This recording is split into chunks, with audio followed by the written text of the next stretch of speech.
Hello ವೀಕ್ಷಕರೇ, ಹೇಗಿದ್ದೀರ? ನಾನಂತೂ ಸಖತ್ತಾಗಿದ್ದೀನಿ. ಸೊ ಇವತ್ತಿನ ರೆಸಿಪಿ ಏನು ಅಂತ ನಾನು ಇವಾಗಲೇ ಹೇಳೋಲ್ಲ, ಸೊ ಆಮೇಲೆ ಹೇಳ್ತೀನಿ. ಸೊ ನೀವು ನೋಡೋಣ, ಟ್ರೈ ಮಾಡಿ, ನಿಮ್ಗೇನಾದರೂ ಇದ್ರ ಬಗ್ಗೆ ಏನಿದು ಅಂತ ಐಡಿಯಾ ಇದ್ದರೆ ಅಂತ.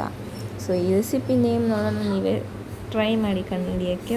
ನನಗಂತೂ ಈ ರೆಸಿಪಿ ಮಾಡಿದಾಗ ತಿಂತಾಯಿದ್ರೆ ಹಬ್ಬ ಒಂದು ಲೆವೆಲಲ್ಲಿದೆ. ಟೇಸ್ಟ್ ಮಾತ್ರ ಕ್ರಿಸ್ಪಿನೆಸ್ ಆಗಿರ್ಬೋದು, ಆ ಮಸಾಲ ಮತ್ತು ಟೇಸ್ಟು ಇಷ್ಟು ಚೆನ್ನಾಗಿದೆ ಅಂದರೆ ಸಾಕಾಗಿತ್ತು. ನನಗಂತೂ ತಿನ್ನಬೇಕು ಅನ್ನಿಸ್ತು. ಬಟ್ ನಾನು ಮಾಡಿದ್ದಿದ್ದೆ ಸ್ವಲ್ಪನೇ ಕ್ವಾಂಟಿಟಿ, ಅದಕ್ಕೋಸ್ಕರ ಆಮೇಲೆ ಮತ್ತೆ ನೆಕ್ಸ್ಟ್ ಡೇ ಇನ್ನೊಂದು ಸತಿ ಸೇಮ್ ರೆಸಿಪಿ ಡಿಟ್ಟೋರಿಟ್ ಮಾಡ್ತೀನಿ. ನನಗಂತೂ ಫುಲ್ಲಿ ಸ್ಯಾಟಿಸ್ಫೈ ಆಯ್ತು. ಅದನ್ನು ನೋಡ್ತಾ ಇದ್ದೆಲ್ಲ ಎಷ್ಟು ಚೆನ್ನಾಗಿ ಕಲರ್ಫುಲ್ಲಾಗಿ, ಆ ಸ್ಮೆಲ್ ಆಗಲಿ, ಆ ಫ್ರಾಗ್ರೆನ್ಸು, ಆ ಮಸಾಲ ಎಲ್ಲ ಕರೆಕ್ಟಾಗಿ ಸೆಟ್ಟಾಗಿದೆ. ಮತ್ತು ಅಷ್ಟೇ ಟೇಸ್ಟಾಗಿ, ಅಷ್ಟೇ ಯಮ್ಮಿ, ಕ್ರಿಸ್ಪಿನೆಸ್ ಅಂತೂ ಸೂಪರಾಗಿತ್ತು ಮಾತ್ರ. ಒಳಗಡೆನೂ ಅಷ್ಟೇ ಚೆನ್ನಾಗಿ ಕುಕ್ ಆಗಿತ್ತು, ಸಖತ್ತಾಗಿತ್ತು ಮಾತ್ರ. ಸೊ ನೀವು ಅಂದ್ಕೊಳ್ತೀವಿ ಏನು ರೆಸಿಪಿ ಇರ್ಬೋದು ಅಂತ ಅಲ್ವಾ? ಸೊ ಓಕೆ, ನಾನೇ ಹೇಳಿಬಿಡ್ತೀನಿ ನಿಮಗೆ ಇದೇನು ರೆಸಿಪಿ ಅಂತ. ಸೊ ಚಿಕನ್ ಇಲ್ದರೆ ಚಿಕನ್ ಪಕೋಡ ಹೇಗೆ ಮಾಡೋದು ಅಂತ ಈ ರೆಸಿಪಿ ನೇಮ್. ಸೊ ಯಾವಾಗಲೂ ನಮಗೆ ಚಿಕನ್ ಅವೈಲೇಬಲ್ ಇಲ್ಲ ಅನ್ನೋ ಟೈಮಲ್ಲಿ ನಾವು ಈ ರೀತಿ ಮಾಡಿಕೊಂಡು ಫಟಾಫಟ್ ಮನೆಯಲ್ಲೇ ಮಾಡ್ಕೊಂಡು ತಿನ್ಬೋದು. ರೆಸಿಪಿ ಹೇಗೆ ಮಾಡೋದು ಅಂತ ನನ್ನ ಮೇಲೆ ಮೊದಲು ಒಂದು ಬೌಲ್ ತೊಗೊಂಡು ಅದರಲ್ಲೊಂದು 1/4 kg ಅಷ್ಟು ನಾನು ಮೈದಾ ಹಿಟ್ಟು ತೊಗೊಂಡಿದ್ದೀನಿ. ಸೊ ಇದು ನೋಡಿ, ಈ ರೀತಿ ಇಷ್ಟು 1/4 kg ಅಷ್ಟು ಮೈದಾ ಹಿಟ್ಟು ತೊಗೊಂಡು ಸ್ವಲ್ಪನೇ ನೀರು ಹಾಕ್ಕೊಳ್ಳಿ. ನಿಧಾನಕ್ಕೆ ಸ್ವಲ್ಪ ಜಾಸ್ತಿ ನೀರು ಹಾಕೊಂಡು ಒಂದೇ ಸರ್ತಿ ಕಲ್ಸೋಕೆ ಹೋಗ್ಬಿಟ್ಟು ಎಲ್ಲ ಫುಲ್ಲು ತುಂಬ ತೆಳ್ಳಕ್ಕೆ ತಟ್ಟಕ್ಕಾಗ್ಬಿಡುತ್ತೆ. ಅದಕ್ಕೋಸ್ಕರ ಸ್ವಲ್ಪ ನೀರು ಹಾಕೊಂಡು ನಿಧಾನಕ್ಕೆ ಮಿಕ್ಸ್ ಮಾಡ್ಕೊಂಡು ಹೋಗಬೇಕು. ಸೊ ಇದು ಯಾವ ಕನ್ಸಿಸ್ಟೆನ್ಸಿ ಬರಬೇಕು ಅಂತ ನಾವು ನಾರ್ಮಲಾಗಿ ಚಪಾತಿ ಹಿಟ್ಟನ್ನ ಎಷ್ಟು ಮೀಡಿಯಮ್ಮಾಗಿ ಕಲಸಿಟ್ಕೊಂಡಿರ್ತೀವಿ ಅಷ್ಟರಲ್ಲಿ ಆ ಕನ್ಸಿಸ್ಟೆನ್ಸಿ ಬರಬೇಕು. ಇಲ್ಲಿ ನೋಡಿದ್ರೆ ಆಲ್ರೆಡಿ ಈ ಥರ ನನಗೆ ಕನ್ಸಿಸ್ಟೆನ್ಸಿ ಬಂದಿದೆ. ಇಷ್ಟು ಕನ್ಸಿಸ್ಟೆನ್ಸಿ ಬಂದರೆ ಸಾಕು. ನೋಡಿದ್ರೆ ಎಷ್ಟು ಸಾಫ್ಟಾಗಿ ಬಂದಿದೆ. ಇವಾಗ ಒಂದು ಬೌಲ್ ತೊಗೊಳ್ಳಿ. ನಾವು ಮಿಕ್ಸ್ ಮಾಡಿ ಅಂತ ಆಲ್ರೆಡಿ ಮೈದಾ ಹಿಟ್ಟಿಂದು ಉಂಡೆ ಇದೆಯಲ್ವ, ಅದನ್ನು ಈ ರೀತಿ ನೀರಿಗೆ ಹಾಕ್ಬಿಟ್ಟು 1-2-3 ಸತಿ ಚೆನ್ನಾಗಿ ಅದನ್ನು ಇಸುಕಬೇಕು. ಮತ್ತು ಆ ವಾಟರ್ ಅನ್ನೋದು ಆ ಹಿಟ್ಟೊಳಗಡೆ ಇಳಿಬೇಕು. ಹಂಗಂತ ಜಾಸ್ತಿ ಗಟ್ಟಿಯಾಗಿ ಪ್ರೆಸ್ ಮಾಡಿಬಿಡಿ, ಸ್ವಲ್ಪ ನಿಧಾನಕ್ಕೆ ಪ್ರೆಸ್ ಮಾಡ್ತಾ ಒಂದು 5 ಮಿನಿಟ್ಸ್ ಈ ರೀತಿಯಾಗಿ ಅದು ನೀರಲ್ಲಿ ನೆನೆಸ್ತಾ ಬರಬೇಕು.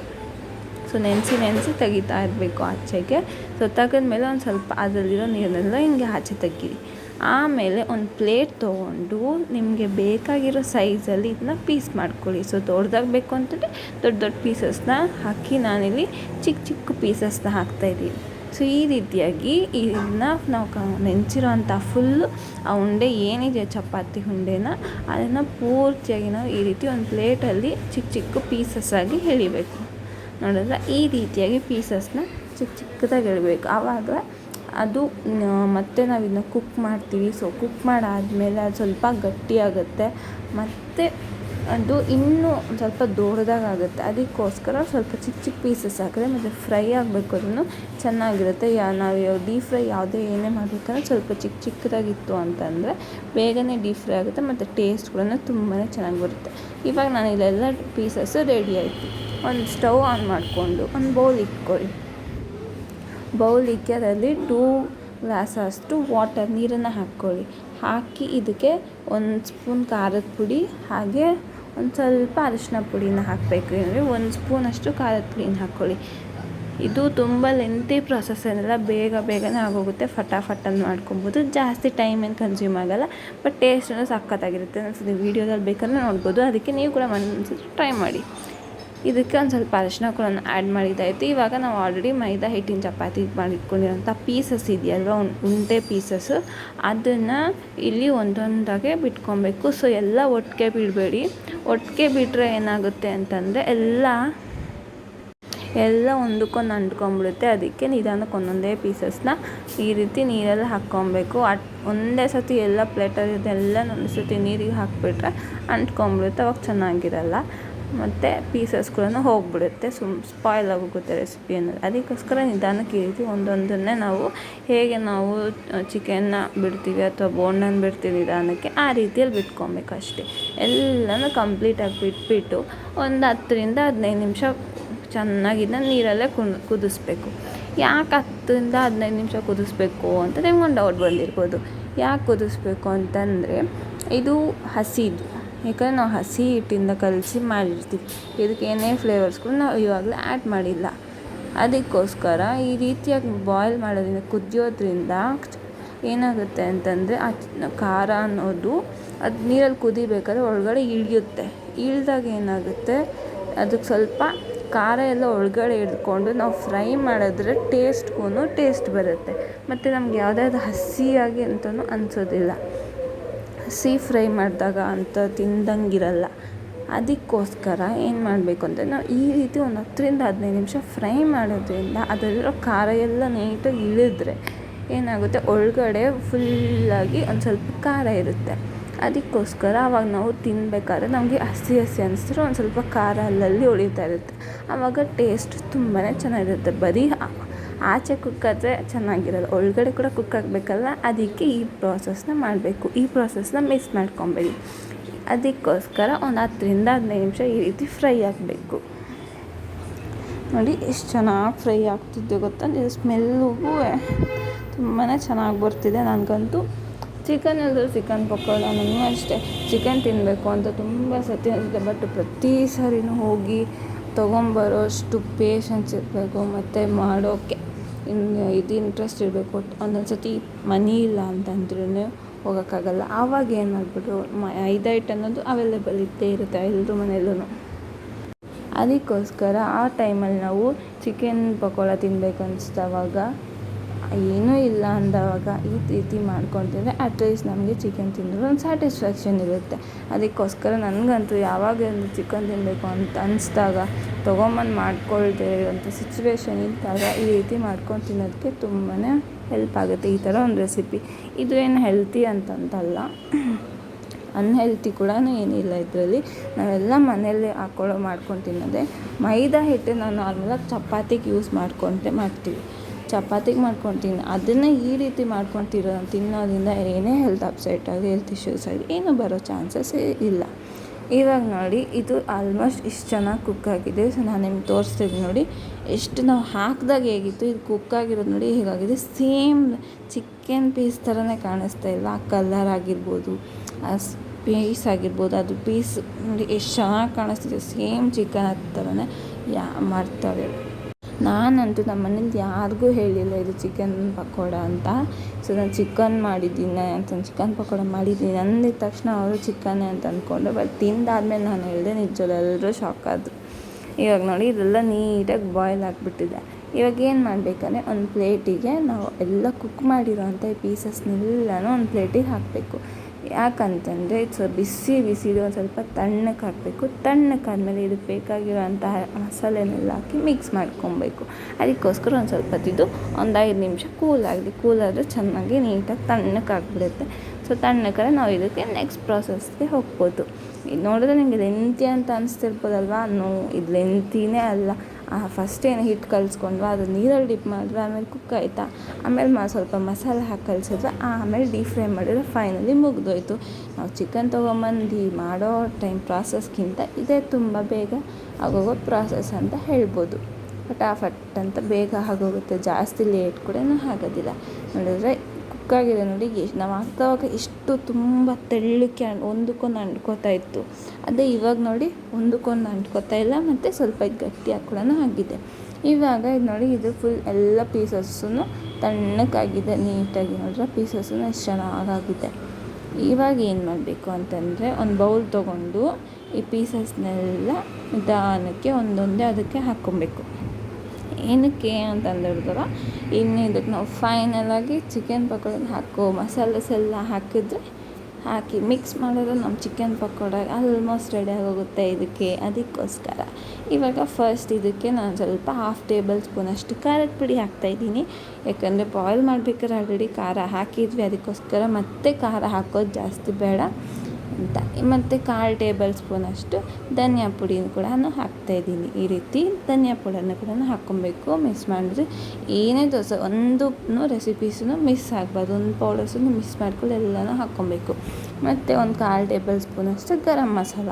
ಗರಂ ಮಸಾಲ ಹಾಕಿದ್ರೆ ಟೇಸ್ಟ್ಗೆ ಟೇಸ್ಟ್ ಅಂತ ಹೇಳ್ಬೋದು.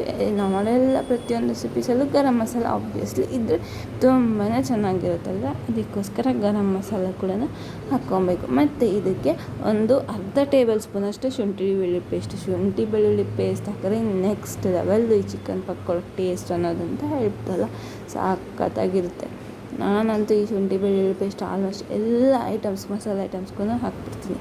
ಇದೆಲ್ಲ ಹಾಕಿ ಬಿಟ್ಟು ಮಿಕ್ಸ್ ಮಾಡಬೇಕು. ಮತ್ತು ಇನ್ನು ಸ್ವಲ್ಪ ಎಲ್ಲ ಪೌಡರ್ಸ್ ಎಲ್ಲ ಮಿಕ್ಸ್ ಮಾಡಾದಮೇಲೆ ನಮಗೆ ಕ್ರಿಸ್ಪಿನೆಸ್ಗೋಸ್ಕರ ಏನು ಬೇಕು,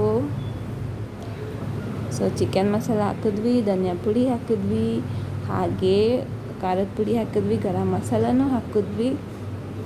ಬಟ್ ಕ್ರಿಸ್ಪಿನೆಸ್ಗೋಸ್ಕರ ಕಾರ್ನ್ಫ್ಲೋರ್ನ ಹಾಕ್ಕೊಬೇಕು. ಕಾರ್ನ್ಫ್ಲೋರ್ ಹಾಕಿದ್ರೆ ಕ್ರಿಸ್ಪಿ ಬರೋದಿಲ್ಲ. ನಿಮಗೆ ಕಾರ್ನ್ಫ್ಲೋರ್ ಅವೈಲೇಬಲ್ ಇಲ್ಲ ಅಂತಂದರೆ ಮನೇಲಿ ಅಕ್ಕಿ ಹಿಟ್ಟನ್ನು ಕೂಡ ಹಾಕ್ಕೊಬೋದು.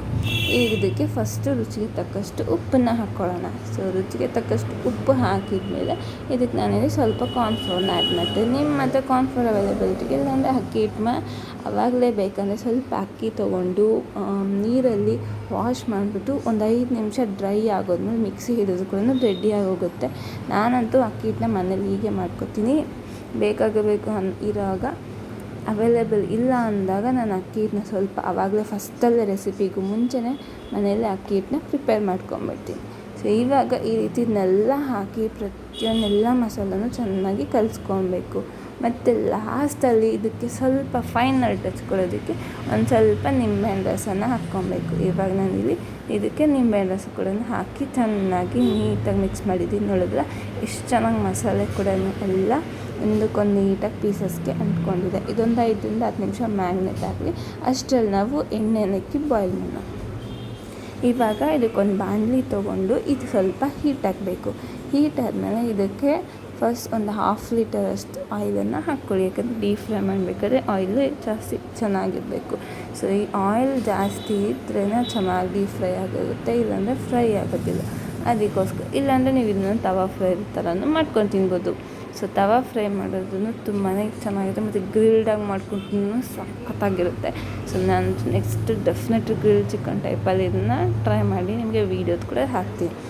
ಇವಾಗ ಇದಕ್ಕೆ ಸ್ವಲ್ಪ ಆಯಿಲ್ ಹೀಟ್ ಆಗಲಿ. ನಾನಿಲ್ಲಿ ಆಯಿಲ್ ಜಾಸ್ತಿ ಹಾಕಿಲ್ಲ. ಸೊ ಡೀಪ್ ಫ್ರೈ ಸ್ವಲ್ಪನೆಲ್ಲ ಪೀಸಸ್ ಇರುತ್ತೆ ಅಂದ್ಬಿಟ್ಟು ಸೊ ಸ್ವಲ್ಪನೇ ಒಂದು 250 to 350 ಗ್ರಾಮ್ಸ್ ಅಷ್ಟು ಆಯಿಲನ್ನು ಹಾಕಿದ್ದೀನಿ. ಅಂದರೆ 1/4 ಲೀಟ್ರಷ್ಟು ಆಯಿಲ್. ಇದು ಸ್ವಲ್ಪ ಹೀಟ್ ಆಗಲಿ. ಆಯಿಲ್ ಜಾಸ್ತಿ ಎಳ್ಕೋಬಾರ್ದು ಅನ್ನೋದು ನಾನೇನು ಮಾಡ್ತೀನಿ ಅಂತಂದರೆ ಪ್ರತಿಯೊಂದು ಡೀಪ್ ಫ್ರೈ ಮಾಡಬೇಕಾದ್ರೆ ನಾನು ಸ್ವಲ್ಪ ಸಾಲ್ಟನ್ನು ಹಾಕ್ತೀನಿ. ಆ ಸಾಲ್ಟ್ ಹಾಕೋದ್ರಿಂದ ಏನಾಗುತ್ತೆ ಅಂದರೆ ಡೀಪ್ ಫ್ರೈ ಆಗಬೇಕಾದ್ರೆ ಎಣ್ಣೆ ಆ ಐಟಮು ಜಾಸ್ತಿ ಎಳ್ಕೊಳ್ಳಲ್ಲ. ಮತ್ತು ತಿನ್ನಬೇಕಾದ್ರೆ ಎಣ್ಣೆ ಥರನೂ ಅನ್ಸಲ್ಲ. ಅದಕ್ಕೋಸ್ಕರ ಸ್ವಲ್ಪ ಎಣ್ಣೆ ಹಾಕಿದ್ರೆ ಆಯಿಲ್ ಅನ್ನೋದು ಹಿಡ್ಕೊಳ್ಳಲ್ಲ. ಇವಾಗ ಇದು ಆಯಿಲ್ ಅನ್ನೋದು ಹೀಟಾಗಿದೆ. ನಾವು ಆಲ್ರೆಡಿ ಮ್ಯಾಗ್ನೇಟ್ ಮಾಡಿರೋವಂಥ ಈ ಪಕ್ಕೋಡಿನ ಫಸ್ಟ್ ಇದಕ್ಕೆ ಒಂದೊಂದೇ ಪೀಸಸ್ನ ಬಿಡೋಣ ನಿಧಾನಕ್ಕೆ.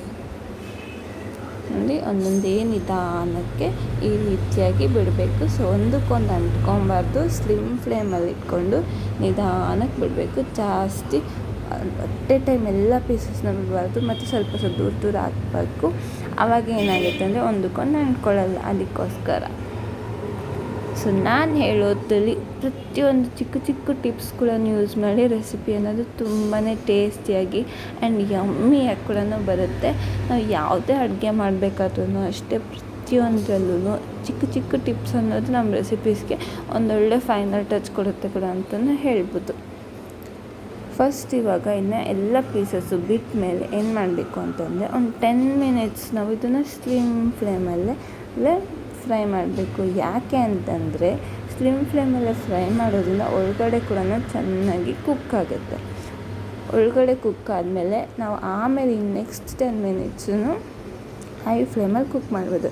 ಸೊ ನೋಡೋದ ಆಲ್ಮೋಸ್ಟ್ ಇವಾಗ ಕಲರ್ನೆಸ್ ಕೂಡ ಎಷ್ಟು ಚೆನ್ನಾಗಿ ಬರ್ತದೆ, ಸಕ್ಕತ್ತಾಗಿ ಬರ್ತಿರಲ್ಲ. ಫ್ರೈ ಮಾಡ್ತಿದ್ರೆ ಸ್ಮೆಲ್ ಅಂತೂ ತುಂಬಾ ಚೆನ್ನಾಗಿ ಬರ್ತಿದೆ. ಗೊತ್ತಾ ಎಷ್ಟು ಚೆನ್ನಾಗಿ ಬರ್ತಿದೆ ಅಂದರೆ ಯಾವಾಗ ಇದನ್ನು ತಿನ್ನೋಣ ಅನ್ನೋ ವೆಯ್ಟ್ ನಾನಂತೂ ತುಂಬಾ ವೆಯ್ಟ್ ಮಾಡ್ತಿದ್ದೆ.